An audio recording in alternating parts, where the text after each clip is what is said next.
how to taste wine.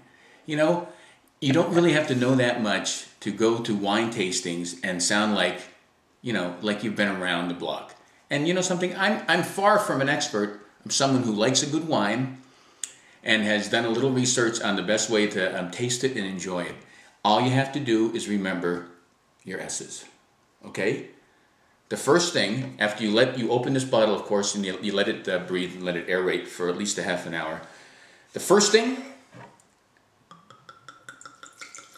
this is a nice Malbec from Bodega, Argentina. The first thing you do is you sight it. First, that's the sight. You look at it. And you look at it with a white background, and you're looking for color, texture, cloudiness. Of course, you don't want any cork floating around, and you certainly don't want it to be cloudy. You want it to have a nice, beautiful color. Gosh, is that beautiful. And then, if you want, you can tip the glass, and you can do legs. And you can see what kind of legs this has. Now, this is for a Malbec.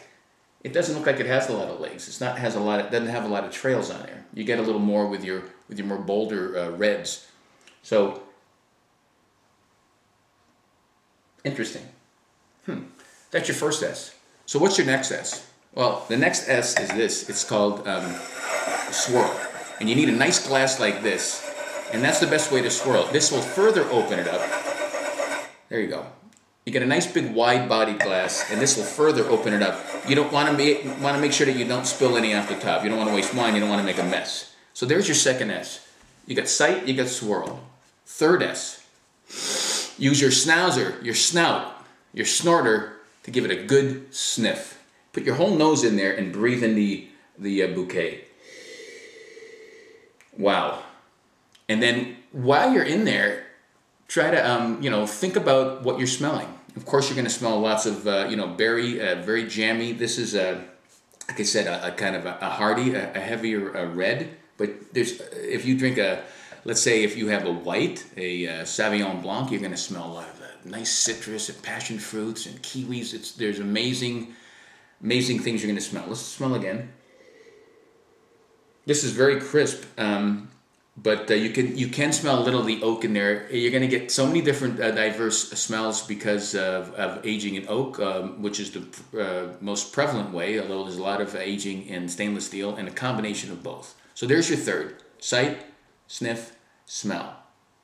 Now, the next one is sip, but then right when you're sipping, you have two other options. And before I can put this in my mouth so I can't talk, you're going to sip, and you're going to do the same things with your nose, with your mouth that you did with your nose. You're going to let the wine sit in your lower mouth, in your jaw, your gums, your tongue, and you're going to leave it in there. But before you swallow or spit, which are the two other S's, you're going to suck. So another S. So you're going to sip, let it settle, another S, and then suck in. And this is like you're aerating it in your own mouth, and that's going to bring all the flavors to a head. And then while it's sitting there, you have a decision to make. Do you want to spit it out, which is perfectly considered okay in tasting rooms. They all have spittoons, and it's actually the better way to find out exactly your first taste.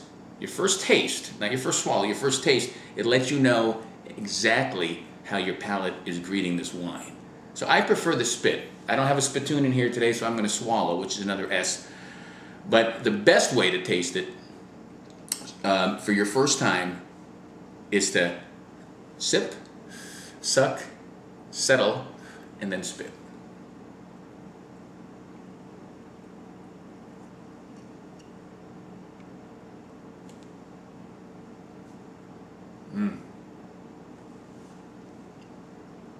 But instead of spit, I swallowed. Wow. It's very plummy. Ooh, that's good. And those are the S's. I mean, I'm going to take another slug of this thing, another S. So that's how you do it. You know your S's, okay? Sight it down, swirl it up, sniff it, sip it, suck it, settle it in, spit if you want to, swallow, and make sure you don't stagger out of the building. So drink in moderation and enjoy wine for what it is, the fruit of the grape that's been around forever. Until next time, peace.